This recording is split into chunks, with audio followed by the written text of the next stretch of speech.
vendredi, la grande table laisse place à la parole critique. Toutes les semaines, nous parlons de l'actualité culturelle avec des professionnels de la profession, de part et d'autre du journal de la rédaction, deux disciplines différentes avec des critiques confinées certes, mais qui résistent pour vous proposer des choses à voir, à lire et à écouter.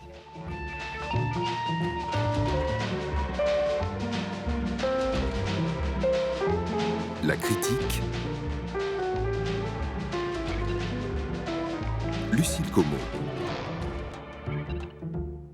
Aujourd'hui, sous les feux de la critique, musique, avec des berceuses, un opéra sans public, mais avec enthousiasme, des voix de toutes les sortes et de tous les timbres, et de l'amour, toujours. Tout à l'heure, on parle musique classique avec Hippolyte et Arissi, disponible gratuitement sur Arte, et du dernier album du pianiste Bertrand Chamaillou. Mais tout de suite, place aux musiques actuelles. Comme on dit, je suis en compagnie de Charles Ardenne, musicologue et journaliste pour Olyrix, et d'Olivier Lame, journaliste et critique à Libération. Dans quelques instants, on parlera de l'album des Dirty Projectors, mais tout de suite, le dernier projet du compositeur, auteur et interprète Dominique A. Il s'intitule Vie étrange. Sur la couverture, le profil du chanteur, crâne nu et demi-sourire énigmatique. Il regarde par la fenêtre un ciel bleu, doublé de son propre reflet. Une activité qu'on a certainement tous beaucoup menée ces derniers mois. Et de fait, l'album a été composé en confinement. On en écoute tout de suite à la même place.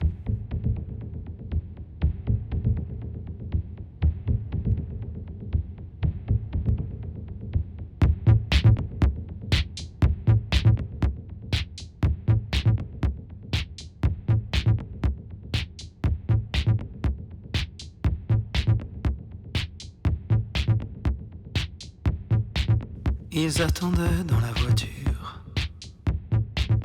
Ils regardaient tout droit devant. Toujours à la même place, face au fleuve d'eau, à l'océan. Elle avait le regard éteint, et lui les mains sur le volant. Des heures filaient de vagues.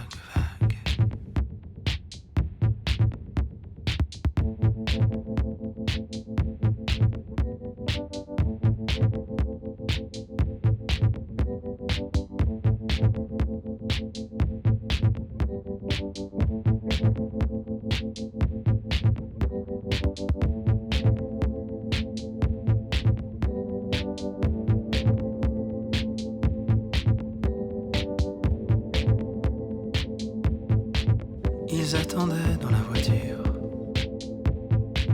Ils semblaient vieux depuis longtemps. S'ils se parlaient, on n'est pas sûr. Ils regardaient tout droit devant. Toujours à la même place, face au fleuve d'eau, à l'océan. Au devant de la ville, on se demandait d'où viennent-ils. Toujours à la même place, à la même place. Toujours à la même place, à la même place.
À la même place, Dominique A. 10 chansons composent La vie étrange, assez différentes les unes des autres, hein, parfois très sobres, parfois quelques accès lyriques. Olivier Lam, comment vous avez écouté cet album ? Bah, avec beaucoup d'intérêt. La musique enregistrée à la maison, moi, c'est quelque chose qui me tient à cœur depuis très longtemps, hein. Le home studio, toute la musique électronique, évidemment, a un lien étroit avec le fait d'enregistrer au pied du lit, si j'ose dire. Et on sait que Dominica, son tout premier album, La Fossette, est un disque comme ça d'intimité, d'intérieur. Et là, ce que je trouve très beau, c'est comment il déploie comme une métaphore le fait d'être à l'intérieur. Ça s'entend dès le premier morceau, Un papier froissé, moi, qui est peut-être mon préféré, qui est une très belle métaphore de ce que nous sommes, de qui nous sommes, des êtres, je sais pas, de zones obscures repliées les unes sur les autres de manière chaotique, dont on peut révéler ponctuellement ce qu'elles cachent, voilà. Toute l'histoire de la psychanalyse a quelque chose à voir avec ça. Et c'est une métaphore pour le disque parce qu'il part de presque rien, voilà, de son effectivement d'arrangement assez minimaliste et qui se déplie en un monde infini, complexe. Et ce qui est évidemment intéressant, c'est que Dominica, c'est un faux naïf de l'arrangement, c'est un faux naïf de la musique électronique. Ici ou là, dans cet album, il utilise des boîtes à rythme vraiment très sommaires qui rappellent celle de La Fossette, qui était celle d'un petit synthétiseur jouet. Mais chaque son de nappe, chaque niveau de solennité, j'ai envie de dire, lié à la présence d'un or ou quelque chose du genre, prouve il sait très bien ce qu'il fait, aussi le ostinato électronique, presque techno du morceau qu'on vient d'écouter, à la même place. Ça montre qu'il écoute des choses et des belles choses. Et évidemment, tout ça est imbriqué à l'intérieur du projet poétique et intime, qui donne, je trouve, une qualité d'émotion qui est vraiment particulière et particulièrement réussie pour ce disque, qui est un faux non-album, hein. Oui, parce que lui revendique absolument le fait de ne pas appeler ça un album, hein. Il dit c'est pas un album, c'est Bien un sûr. disque. Alors bon, Mais, je sais pas voilà, exactement ce que c'est la différence.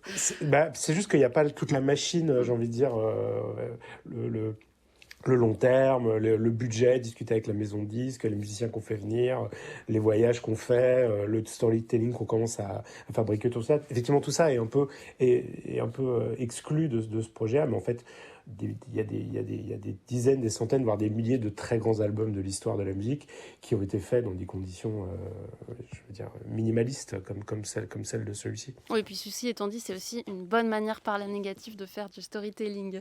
Charles Ardenne.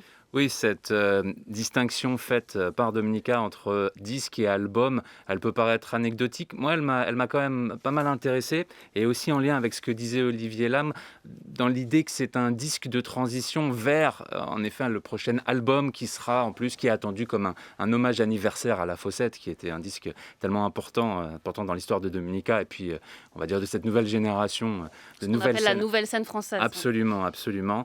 De fait, comme ça a été dit, comme Dominique A le dit lui-même, en effet, c'est un disque, un carnet de confinement, et j'ai trouvé ça aussi intéressant et des fois aussi un peu répétitif, je dirais, que notre vie en confinement.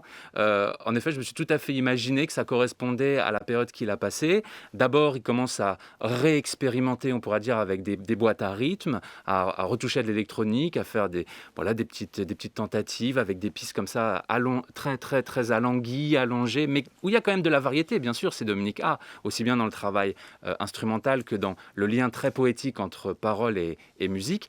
Et puis progressivement, comme un peu quand on était en confinement peut-être, on se remet à regratter sa guitare. Et puis on retrouve aussi les références qui nous ont marqués. Et ça, je pense qu'on va en parler. Il y a les deux pistes hommage à deux grands artistes qui structurent l'album et qui en font l'architecture. La piste 3, Vie étrange, hommage à Christophe, et la piste 7, L'éclaircie, qui est d'ailleurs une reprise acoustique de Mark Seberg, le groupe de Philippe Pascal, auquel il a aussi rendu hommage avec un livre publié cette année. Olivier Lam, sur peut-être justement cette dimension hommage de l'album, j'imagine que au-delà des références en effet dont parlait Charles et qui sont évidentes, les mots bleus sont présents dans un des titres, et puis cette chanson en effet écrite par Mark Seberg et chantée par Philippe Pascal, le chanteur de Marquis de Sade, il y a quelque chose de très nostalgique qui regarde peut-être vers un passé de la référence pour Dominique A. Alors, ouais, moi, je veux pas parler pour Philippe Pascal parce que je connais très mal Marquis de Sade et je connais très mal la relation qu'ils avaient. Sur Christophe, ce qui m'intéresse plus, c'est que lui se dit, enfin, s'est dit plusieurs fois en interview, pas plus fan que ça, en fait, de sa musique, pas particulièrement connaisseur.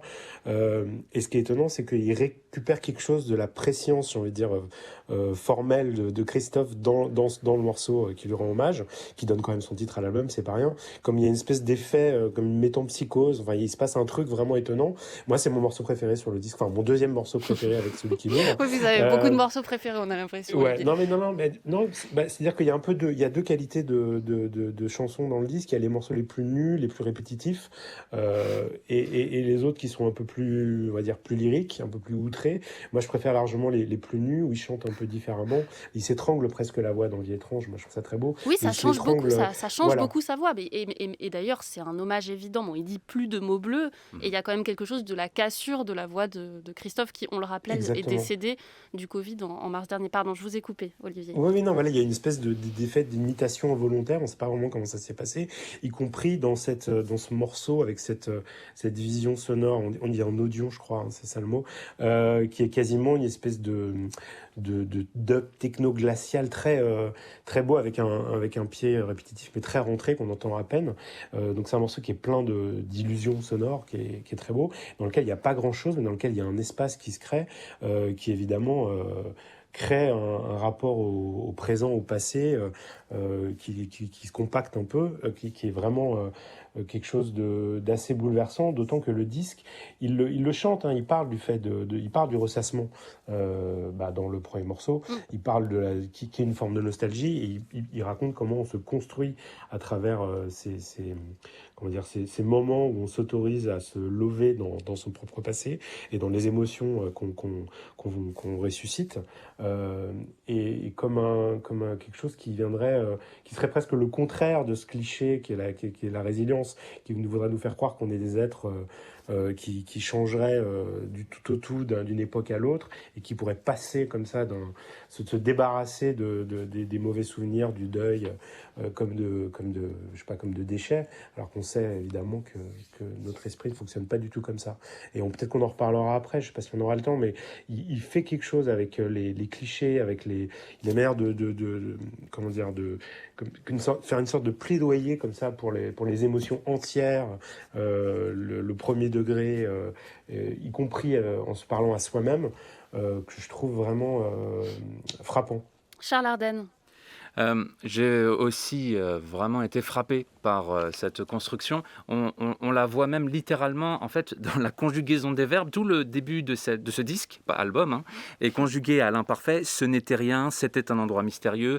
Ils attendaient dans la voiture. Voilà, je cite différentes pistes au début de l'album. Et puis vers la fin, comme si on revenait dans le monde, comme si on était déconfiné. Voilà, toutes ces métaphores-là, elles s'appliquent, je trouve, assez littéralement à cet album. Les 3 dernières pistes, c'est « Au jour s'accrochent les jours comme des wagons de porcelaine ». Ensuite, dans Les Éveillés, si je ne te regarde plus, tu disparais. Et enfin, on va vers un sol d'automne. Cette construction, elle fonctionne très bien. J'avoue que à la réécoute, réécoute, et c'est peut-être pour ça que c'est un disque et pas forcément un album. Moi, ça m'a un peu lassé. Et contrairement à Olivier Lam, moi, ce qui m'a le plus intéressé, c'est les pistes qu'en effet, il nomme très justement un peu plus lyriques, où selon moi, il combine mieux à la fois les références à Christophe, à Mark Seberg, à Marquis de Sade, et aussi le travail électronique qu'il a mené dans son confinement, notamment les pistes 6 et 9, Quand je rentre, et la 9, Les Éveillés, qui vraiment mêlent ces univers, qui nous montrent le travail de Dominique A, selon moi, à son plus épanoui, on va dire. Olivier Lam, un dernier mot. Oui, non, moi, c'est encore un plaidoyer pour la musique électronique et dont on a l'impression qu'elle est devenue une espèce comment dire, de justification de tous ces disques enregistrés en confinement, alors qu'on sait qu'aujourd'hui, il y a énormément de musiciens qui travaillent en confinement, quoi qu'il arrive, et qui sont, pour des raisons économiques, techniques, technologiques, Oui, et esthétique aussi, on imagine. esthétique, bien sûr, Ouais. ouais, bien sûr. Et évidemment, il y a comment dire, la césure avec les autres disques, entre guillemets, ceux qui seraient plus ouverts sur le monde. Je la trouve complètement factice, puisqu'on peut totalement s'ouvrir aux 4 vents et à toutes les inspirations aujourd'hui, tout en restant à la maison. Et ça fait pas des objets qui seraient d'une qualité autre ou même d'une portée différente. C'est pas parce qu'ils sont enregistrés à la maison qu'ils porteraient moins loin. Et là, je trouve que c'est une preuve. C'est un des disques les plus accueillants et les plus ouverts, je trouve, que de Mika a fait depuis longtemps. Voilà, exit toute théorie possible du disque confiné. On fera sûrement la même chose avec les romans d'ailleurs, et c'est peut-être pas plus mal. Vie étrange, Dominique A, apparu chez Wagram. France Culture. La critique. Lucille Como. On poursuit cette critique avec un autre disque, celui de Dirty Projectors. Dirty Projectors est un groupe américain à la géométrie variable, dont le fondateur et le membre le plus influent est Dave Longstreth, multi-instrumentiste new-yorkais et passionné de bidouille musicale. Les albums aussi entre rock indépendant, folk, soul, enfin un peu tout. Ce dernier projet est en fait la compilation de 5 mini-albums, ce qu'on appelle des EP, chacun écrit sous l'influence d'un des membres du groupe. Ça s'appelle donc tout simplement 5 EPs, 5 EP. Objet gigogne, 5 salles, 5 ambiances, pas facile de le représenter avec une chanson. Alors là, ma méthode est totalement arbitraire, hein. J'ai pris la plus R&B. Bon, il y en a certains qui me reconnaîtront. On écoute Inner World.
Dirty Projectors, 5 EPs, je disais objet gigogne, peut-être au risque de l'éclatement total. Charles Ardenne, un premier regard sur ce gros disque.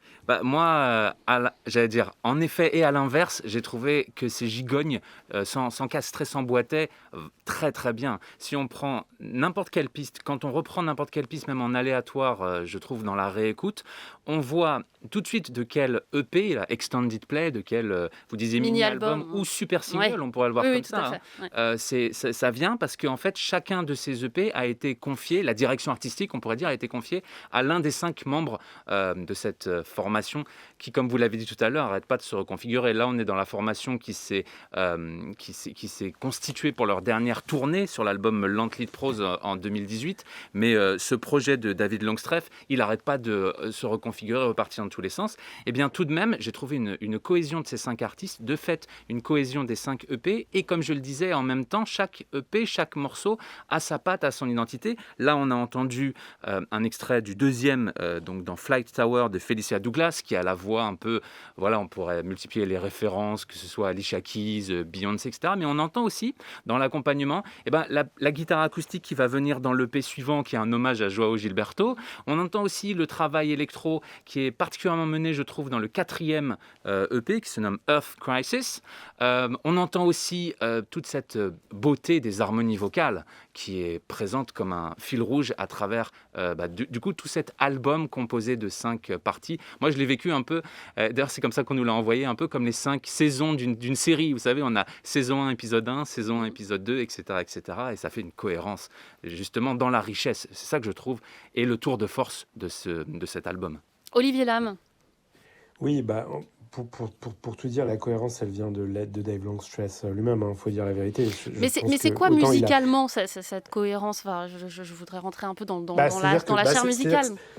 C'est un mélange qu'on commence un peu à connaître quand même, qu'il explore depuis plusieurs années. Ça doit être le 8e ou 9e album du groupe, qui est un mélange unique qui n'appartient qu'à Longstress lui-même, qui s'intéresse à 1000 choses en même temps. Ça va vraiment de Stravinsky à Joao Gilberto, au hip-hop, dématrixé à la J Dilla, si on peut dire, avec quelque chose de très, une patte sonore qui est vraiment la sienne, qui est celle d'un rat de studio. C'est quelqu'un qui est extrêmement intéressé par le son à toutes les échelles, dans toutes les couches, qui suit de près ce qui se passe dans la pop et qui essaie d'intégrer ça, moins tant pour concurrencer ou s'insérer dans la pop que pour raisonner avec elle, raisonner à travers chaque époque.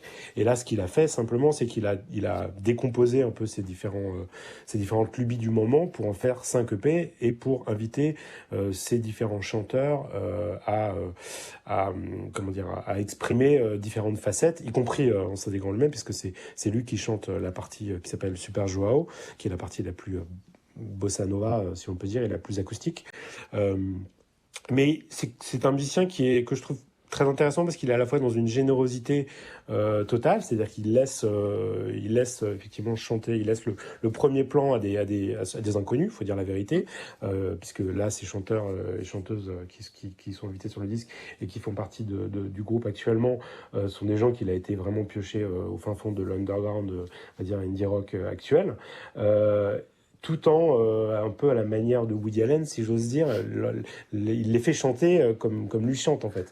C'est quand même un chef d'orchestre assez redoutable. C'est un mélange vraiment intéressant c'est comme un fil élastique, si vous voulez, qui peut s'étendre assez loin, mais qui est c'est quand même lui qui le tient. Il y a il y a une tension que je trouve vraiment intéressante dans sa manière de collaborer avec les autres. Et là, c'est clairement un projet qui lui ressemble énormément à beaucoup de niveaux, même si, encore une fois, il a cette générosité qui permet de mettre en avant des artistes. Il l'a fait par le passé. Moi, j'ai des souvenirs de l'époque d'un album qui s'appelait Rise Above, si je dis pas de bêtises, où le groupe était constitué notamment de 2 chanteuses, Angel Deradorian et Amber Coffin, qui ont fait des très belles carrières par la suite. Donc voilà, il a ce talent-là aussi, Dave Longstress. Mais face à cet album, moi je le trouve très long. Je donne ma perception temporelle, disons, d'une écoute morceau après morceau, donc EP après EP, avec ces ruptures qui sont en plus parfois intérieures. C'est-à-dire qu'il y a certains morceaux qui eux-mêmes intègrent beaucoup de ruptures de ton, de genre, de registre, si on peut dire. C'est quand même assez épuisant.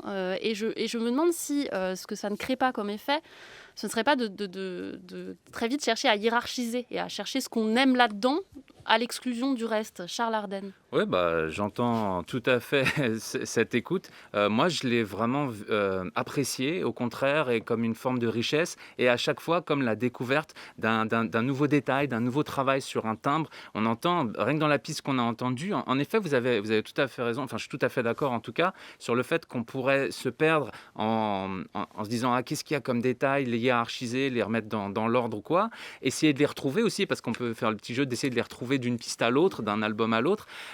Moi, à l'écoute, à la réécoute, je me suis vraiment émerveillé devant ces richesses, ces travaux de timbre, ces effets de décalage rythmique. la richesse de ses harmonies vocales. Et en effet, c'est peut-être un travail un peu intello. Olivier Lam parlait tout à l'heure de l'album Rise Above. Il y a un lien direct d'ailleurs avec cet album, puisque dans Rise Above en 2007, en fait, il réinterprétait Longstreth, un album qui s'appelle Damage de Black Flag. Il a retrouvé aussi comme des rushs ou des bandes qu'il avait faites de cette réinterprétation. Il s'en est servi dans ce nouvel album en le reformant, en le retravaillant avec un quintet avant, un quatuor à cordes. Ça fait des liens fascinants, mais en effet très particuliers, profonds, détaillés, qui peuvent avoir l'air cryptiques. En effet, je comprends. Pour l'amateur de musique classique que vous êtes, Charles, on vous entendra dans la deuxième partie de la critique, il doit y avoir quelque chose d'assez passionnant dans la détection de la référence. Ah oui, clairement. Et ce qui est très agréable, c'est de voir des artistes aussi talentueux qui peuvent tout à fait coécrire un tube comme 4-5 Seconds pour Rihanna et Kanye West, et aussi assumer, citer des références à la Stravinsky, et qu'ensuite, on écoute les pistes, et en effet, et c'est pas juste des petites bandes, des petites citations, c'est vraiment un travail rythmique qui s'inscrit dans cette tradition et dans ce détail. Olivier Lam? Oui, je reviens sur ce que vous disiez, Lucille, sur le fait qu'on pouvait s'y perdre. Moi, je pense qu'il nous invite à choisir en fait nos chansons préférées, voire nos modules préférés à l'intérieur de l'album. Un truc que j'ai pas dit depuis que j'ai commencé à parler, c'est que je trouve cet album particulièrement splendide parce que presque apaisé, enfin, à l'intérieur, on va dire, du fonctionnement des Dirty Projectors, qui est effectivement un groupe assez intellectuel et retors. Pour moi, il y a deux parts dans l'œuvre de Longstreth. Il y a celle qui contient un peu la grâce, l'invention irradiante, les mélodies dans lesquelles on a envie de se rouler toute la journée, la générosité, en fait, de Longstreth. Et la deuxième, qui contient les volontés conceptuelles, les références volontaires à la musique qui marche, et donc l'ego, en fait, de Longstreth. Et là, je trouve que, clairement, et j'ai l'impression qu'il a compris quelque chose un peu par avance, de manière un peu extra-lucide, avec cette construction un peu à la comme une façon de jukebox ou playlist Spotify, cette manière de ranger les choses dans des petites cases, en fait, qui font des mini-albums un peu qui sont brefs et qui sont quand même nourrissants. Il ne demande pas trop, en fait. Il ne demande pas trop de temps, justement, pour nous investir. Il sait qu'on peut rentrer dans le disque un peu par là où ça nous intéresse le plus, ou là où selon l'humeur, en fait. Et je trouve que ça fonctionne très bien par rapport à sa musique, qui, effectivement, est faite de volonté et de références esthétiques un peu imbriquées les unes dans les autres. Moi, je trouve que ça marche très bien, en fait, ce côté un peu Rubik's Cube. 5 EPs de Dirty Projectors apparu chez Domino. Merci beaucoup à vous, Olivier Lam, Charles Ardenne. Je vous garde en studio puisqu'à 12h55 après le journal, la critique se poursuit. On continue à parler de musique avec Hippolyte et Arissi sur Arte et le dernier album du pianiste Bertrand Chamaillou.